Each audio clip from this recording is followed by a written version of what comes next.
Let's get ready to celebrate 10 years with Wells Fargo. ಇದರಲ್ಲಿ ನನಗೆ ನನ್ನ ಪ್ರೊಫೆಷನಲ್ ಲೈಫ್ ಬಗ್ಗೆ ನಿಮಗೆಲ್ಲ ತಿಳಿಸ್ಕೊಡ್ತೀನಿ. ಬಿ.ಕಾಮ್ ಮುಗಿದ ತಕ್ಷಣ ಎಂ.ಕಾಮ್ ಮಾಡಿದೆ. ಬಿಕಾಸ್ ನಮ್ಮಮ್ಮನಿಗೆ ನಾನು ಲೆಕ್ಚರರ್ ಆಗಬೇಕಂತ ತುಂಬಾ ಆಸೆ ಇತ್ತು. ನನಗೂ ಆವಾಗ ಡ್ರೀಮ್ ಇತ್ತು ಲೆಕ್ಚರರ್ ಆಗಬೇಕಂತ. ಬಟ್ ಹೋಗ್ತಾ ಹೋಗ್ತಾ ಆ ಪ್ಲಾನೇ ಚೇಂಜ್ ಆಗೋಯ್ತು. ಕಾಮ್ ಮುಗಿದ ತಕ್ಷಣ ಒಂದು ಪುಟ್ಟು ಕಂಪನಿಯಲ್ಲಿ ಕೆಲಸಕ್ಕೆ ಸೇರ್ಕೊಂಡೆ. I was not satisfied with what I was doing. ಒಬ್ರು ನನಗೆ ಲ್ಯಾಕ್ಮಿಯಲ್ಲಿ ಮ್ಯಾನೇಜರ್ ಪೊಸಿಷನ್ ಇದೆ ಅಂತ ರೆಫರ್ ಮಾಡಿದ್ರು. ಇಂಟರ್ವ್ಯೂ ಕೊಟ್ಟೆ, ಸೆಲೆಕ್ಟ್ ಆದೆ. 9 ಮಂತ್ಸ್ ಲ್ಯಾಕ್ಮಿ ಬನಶಂಕರಿ ಮತ್ತೆ ಬಸವನಗುಡಿ 2 ಬ್ರಾಂಚ್ಗೂ ಮ್ಯಾನೇಜರ್ ಆಗಿ ವರ್ಕ್ ಮಾಡಿದೆ. ಏನ್ ಐ ಸ್ಟಾರ್ಟೆಡ್ ಫೀಲಿಂಗ್ ಲೈಕ್ ಏನ್ ಮಾಡ್ತಾ ಇದೀನಿ ನನ್ನ ಲೈಫ್ ಅಲ್ಲಿ ಅಂತ.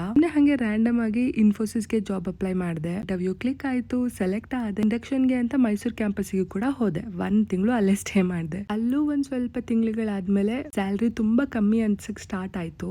ಬ್ಯಾಚ್ ಅವ್ರು ಎಲ್ಲರೂ ವೆಲ್ಸ್ ಫಾರ್ಗೋಗೆ ಕೆಲ್ಸಕ್ಕೆ ಟ್ರೈ ಮಾಡ್ತಾ ಇದ್ರು. ಈ ಟೈಮಲ್ಲಿ ವೆಲ್ಸ್ ಫಾರ್ಗೋಲಿ ಮಾಸ್ ಹೈರಿಂಗ್ಸ್ ನಡೀತಾ ಇತ್ತು. ಇಂಟರ್ವ್ಯೂ ಕೊಟ್ಟೆ, ಸೆಲೆಕ್ಟ್ ಆದೆ. 2015 ಅಲ್ಲಿ ವೆಲ್ಸ್ ಫಾರ್ಗೋ ಜಾಯ್ನ್ ಆದೆ. ವರ್ಷ ಜುಲೈಗೆ 11 ಇಯರ್ಸ್ ಕಂಪ್ಲೀಟ್ ಮಾಡ್ತೀನಿ. I never felt like changing my job because Wells Fargo is such good employee friendly company. Year celebrations ನ ಎಷ್ಟು ಬ್ಯೂಟಿಫುಲ್ ಆಗಿ ಮಾಡಿದ್ರು ಅಂದ್ರೆ ನಮಗೋಸ್ಕರ ರೆಡ್ ಕಾರ್ಪೆಟ್ ಕಾಯ್ತಿತ್ತು. ಜೊತೆಗೆ ಎಂಟರ್ಟೈನ್ಮೆಂಟ್ ಗೆ ಅಂತ ಒಂದಷ್ಟು ಪರ್ಫಾರ್ಮೆನ್ಸ್, ಫುಡ್ ಅಂತೂ ತುಂಬಾನೇ ಚೆನ್ನಾಗಿತ್ತು. ಒಂದಷ್ಟು ಜನ ನಮ್ಮ ಬ್ಯಾಚ್ ಅಲ್ಲಿ ಒಟ್ಟಿಗೆ ಜಾಯ್ನ್ ಆದವರೆಲ್ಲ ಇನ್ನೂ ವೆಲ್ಸ್ ಫಾರ್ಗೋಲಿ ಕೆಲಸ ಮಾಡ್ತಿದೀವಿ. ನಾವು ಎಲ್ಲರೂ ಮೀಟ್ ಮಾಡೋದಕ್ಕೆ ಒಂದು ಆಪರ್ಚುನಿಟಿ ಸಿಕ್ತು. Enjoy the whole event, food ಎಲ್ಲಾನು ಎಂಜಾಯ್ ಮಾಡ್ಕೊಂಡು we had a very good time. See you guys in my next video. Bye bye.